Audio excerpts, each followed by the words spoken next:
Welcome back to the channel. Today I will show you how to fix Instagram notes not showing.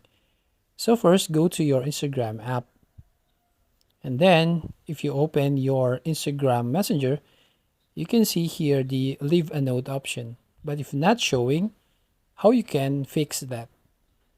Here's the first method.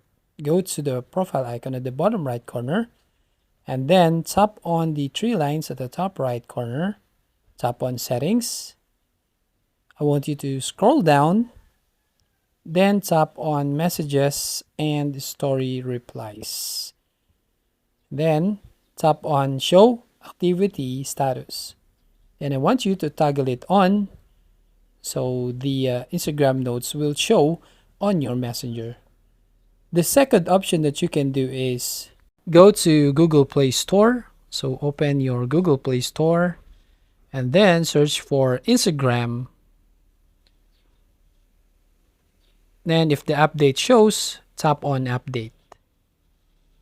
Then the third method that you're going to do is lag out all accounts. So go back to Instagram, then profile page, tap on the three lines, then settings, scroll down, then you can see lag out of all accounts. Then log in it back so it will be fixed.